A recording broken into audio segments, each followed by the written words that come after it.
antes de la pausa, dije que se puede determinar la angulación en dos maneras, según la altura de la cámara y según el ángulo del cuerpo de la persona en la pantalla. Empecemos con los ángulos según la posición de la cámara. Los encuadres que nosotros estudiamos en la lección sobre la planificación eran todos planos que tomaron como referencia la altura de los ojos, es decir, desde una angulación neutra. Pero hay varios tipos de angulación según la posición de la cámara. Un ángulo cenital es ese ángulo completamente encima del sujeto y nos da la visión de un ser divino que sabe todo, que puede ver todo. El ángulo picado o high angle comunica cierta superioridad, pues hace que la persona encuadrada parezca más pequeña, más débil. El ángulo contrapicado hace lo opuesto. Comunica inferioridad porque hace que la persona encuadrada parezca aún más grande. Un ángulo nadir es ese ángulo completamente debajo del sujeto. Es mucho más raro. Normalmente vemos ese ángulo en películas hechas para niños, antes de que un insecto sea aplastado, por ejemplo. Lo normal es ese ángulo que es paralelo al sujeto y nos da la sensación de estabilidad. Es el código visual que normalmente vemos en el rodaje. Aquí les comparto otra imagen que ilustra las mismas angulaciones: cenital, picada, neutra o normal, contrapicada y nadir. Pero hay dos nuevas: semisubjetiva y subjetiva. Estas designaciones tienen que ver más con los ángulos relacionados con la posición desde que vemos a una persona. Angulaciones desde que vemos a una persona. Cuando la cámara representa la mirada de una persona, es un ángulo subjetivo, pero la cámara también puede ser semisubjetiva, por ejemplo, con un plano dorsal, cuando vemos a alguien completamente de atrás. Ese ángulo nos explica qué ve el protagonista, pero incluyéndolo también.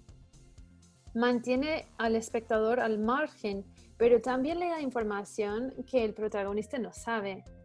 Es típico de las películas de miedo, cuando están a punto de atacar a una persona por detrás. El plano frontal es el opuesto al plano dorsal, cuando vemos a alguien completamente de frente. El perfil o plano lateral es cuando la cámara está a un lado del personaje y solo podemos ver uno de sus ojos. No son tan habituales, pero se utilizan para transmitir desconfianza o secretismo.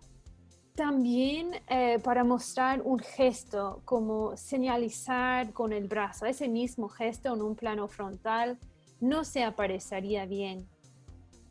El escorzo incluye al sujeto protagonista de cara y al sujeto que escucha de espalda. Es un plano que refuerza la referencia al espectador de con quién habla el personaje y también le da un toque estético a la composición del plano. ¿Ustedes pueden identificar cada angulación en estos 4 planos a la derecha? Pruébenlo y después les revelo las respuestas.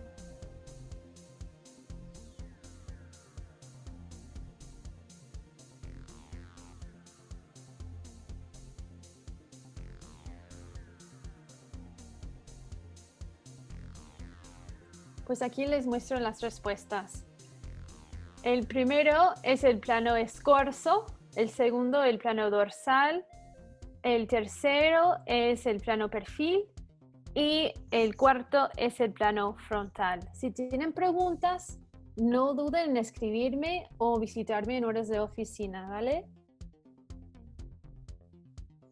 El video que miraron también menciona algunos ángulos más experimentales. Ellos son el plano holandés o el plano aberrante, cuando la cámara está inclinada unos 45 grados y transmite al espectador inestabilidad. También sirve para darle dinamismo a la escena. Otro es el ángulo reflejo, el ángulo indirecto, que es un plano hecho a través de un espejo o cualquier objeto que puede reflejar lo profílmico. El plano objetual es un poco raro, pero es cuando la cámara se sitúa como si quien mirara por ella fuera un objeto. Entonces sería como la perspectiva de un objeto, como una mochila, una pelota, cualquier cosa. Y finalmente, el plano aéreo o el vista del pájaro es cuando vemos una escena desde las alturas que corresponden con un avión o un pájaro. Entonces, como ustedes podrían imaginar, normalmente es un plano cenital o un plano picado. Tomemos una pausa para que ustedes puedan completar una actividad y poner estos términos a práctica.